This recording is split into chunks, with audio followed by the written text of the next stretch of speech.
Saan ba talaga nanggagaling ang loyalty ng empleyado? May 7 bagay na dapat alam ng bawat leader.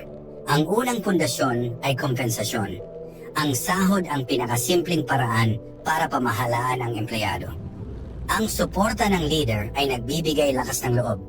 Ang oportunidad na umunlad ang dahilan kung bakit nananatili sila. Ang halimbawa ng leader ang nagiging inspirasyon ng buong team. Ang epektibong komunikasyon ang tulay ng pagkakaunawaan. Bigyan mo ng dangal at respeto ang empleyado. Huwag mo silang ipahiya sa harap ng iba at ang kultura ng kumpanya ang pinakamatibay na paraan para mapanatili ang mga tao ng pangmatagalan. May 3 prinsipyo rin na dapat malinaw sa bawat manager.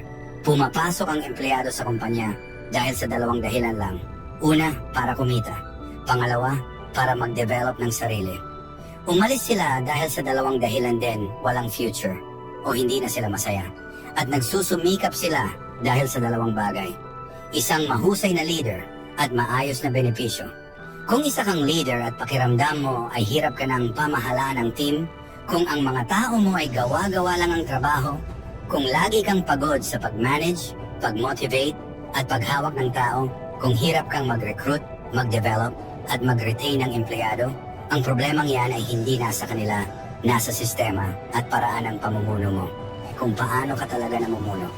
Hindi lang sa trabaho, kundi pati sa pag-unawa sa ugali at emosyon ng tao. Ng pamumuno, gamit ang respeto, disiplina at inspirasyon. Kung paano magbigay ng utos ng hindi sumisigaw, paano gawing masigla at kusang kumikilos ang team, paano bumuo ng kultura at sistema nang hindi nagdudulot ng takot o pressure. Mararamdaman mong gumaga ng trabaho. Mas nagiging disiplinado ang team at mas nagiging tiwala ka sa sarili bilang leader. Hindi ka na nila makikita bilang mahigpit na boss. Makikita ka nila bilang isang tunay na pinunong sinusundan ng kusa. Kung gusto mong maibalik ang confidence at stability at magkaroon ng isang team na nagtatrabaho ng buong puso, bigyan mo ang sarili mo ng pagkakataong malay mo ito ang maging pinakamahalagang hakbang sa leadership journey mo.